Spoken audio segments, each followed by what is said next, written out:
Hello and welcome to another exciting edition of A Homeless Man Reviews a Beer on YouTube.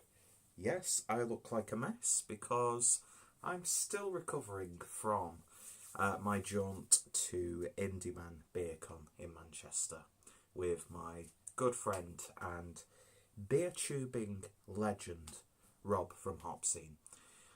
It started off as a sensible day, but then it got a little bit messy in the evening. But yeah, great day was had by all, I hope, and got to meet some great people. And then when I came home, I found that I had a Beer 52 box. And today, the box, well, this month's box that I'm reviewing from, is centred around the Balkans. And we are going over to... You have to bear with me 1 second while I find it. Where has it gone? There we go. So, I need the book here because my pronunciation techniques are horrendous. So today we're going over to, and I do apologise if I've butchered this brewery's name, but Zmajska Pivovara. And these guys are based in Zagreb in Croatia. And yes, my voice is very crackly today. So this is the Pozoj IPA. I'm not sure if the J would be silent. I'm not too sure. I'll have to look into this. But yeah, this is a 7.3% IPA with some cool looking artwork. This is the first beer that I've had from these guys. Not the first Croatian craft beer, because also included in the box are 4 cans from the Garden Brewery. And I've already reviewed the Citrus IPA from those guys, and I've just done a review of the Pale Ale as well. But yeah, so my first time having a try of these guys, and I do like that label. It's got that sort of like Polish craft beer look to it. You know, really striking, bold artwork that I usually associate with Polish beer. For some reason, it's a weird thing. Some people might think, what the are you talking about? But that's the way I see it, with my probably minus 2020 vision. But yeah, so 7.3% ABV beer, IPA, and yeah, so I'll put all the links down below. 330ml bottle, cool artwork, and then a really nice crown as well. I think there are 2 beers from this brewery in the box, so I'll probably end up reviewing both of them. So, let's get this opened and see what we get, using my McKellar Beer Club glass for this one.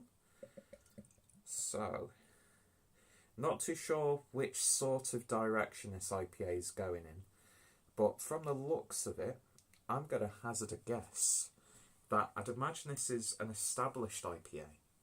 So, it's probably, potentially, but could not, lean towards the like old school West Coast style, which is a style that I've had a really big re-appreciation for. But yeah, so beer in a glass then. And yeah, it's slightly hazy. It's not a juice bomb by any stretch, but it's got a lovely sort of coppery amber look to it. Nice slightly orange hues in there as well. And the beer poured with a 1 finger's worth of a creamy white head. It looks very nicely presented in that glass, as to be said. I very seldom pour a beer in a presentable fashion, and I think I've done a good job there.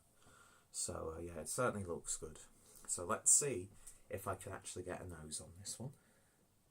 I just realised I've got dirt on my t-shirt. Happy days. Lovely, gentle, citrusy sweetness going on with this one. Dip your nose in. 10 points.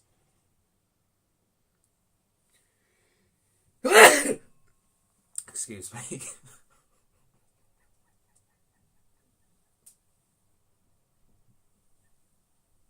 Oh, I don't think I've ever sneezed on camera before. That's really funny. So, a beer in the glass. It looks good.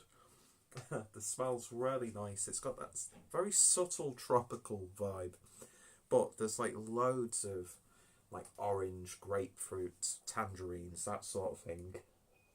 But it's not a potent smell beer.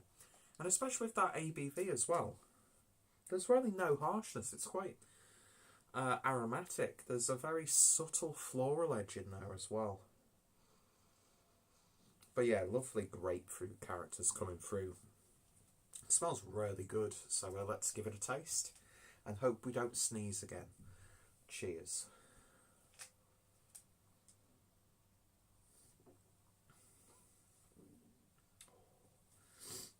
I don't know if you heard my stomach then. It's been making strange noises all day. Probably not the best time to be doing a beer review. And you can probably see that my glasses are dirty as hell. First thing I noticed about this beer, it has got such a lovely smooth body.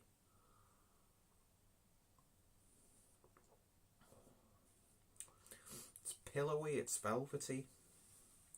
It's got a level of chewiness about it. It's almost getting to those points of like the body we come to expect from like a really hop forward New England style IPA. But it's soft as well.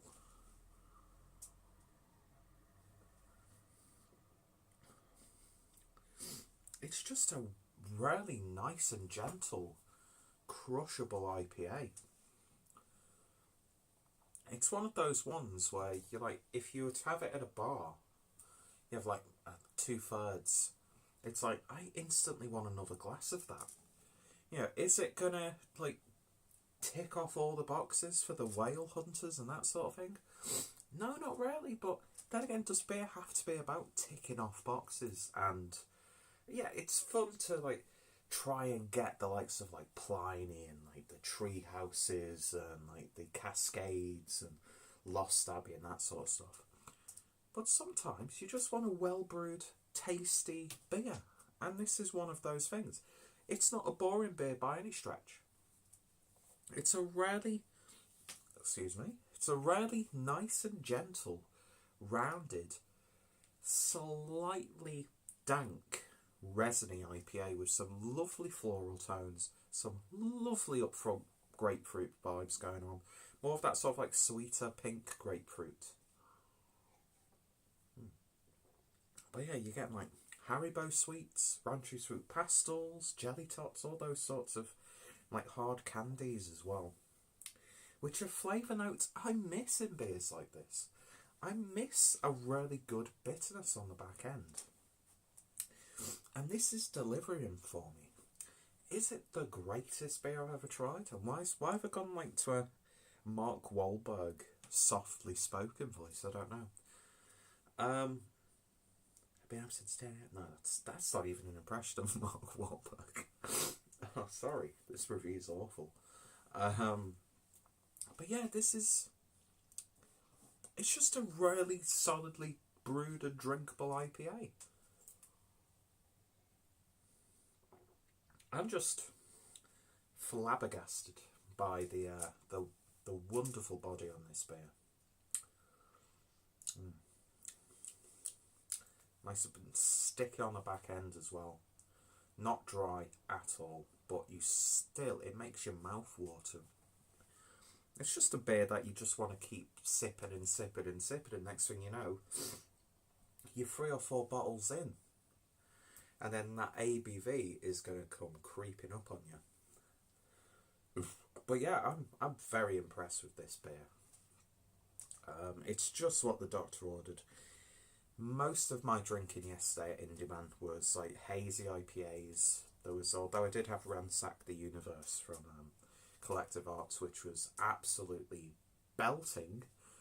And then obviously dark beers. So to have a beer like this, it takes me back to my roots of getting into craft beer because of the beery landscape when beers like this were really popular.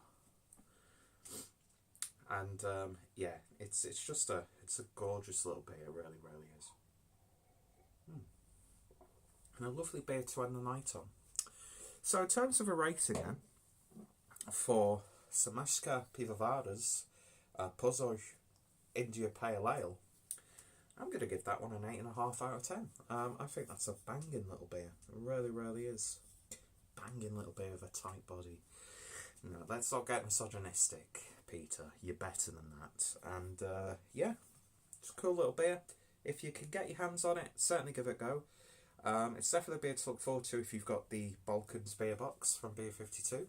If you're interested by any of the beers that Beer 52 have put out and have brought over to the UK, further link is down below. Hopefully this review doesn't put you off if you're a first time viewer. You'll get used to shit reviews. So apologies to the brewery, but wonderful little beer, it really, really is. I'm going to give it 8.5 out of 10, yeah. 8.5 out of 10. Check out the brewery down below. Check out Beer 52. If any of my friends have found beer tubers have reviewed it, their links are going to be included. And yeah, thank you for watching and putting up with this stupid beer review. But a lot of you keep coming back for some reason, but I do genuinely appreciate it. You guys take care, and I'll see you next time. Cheers.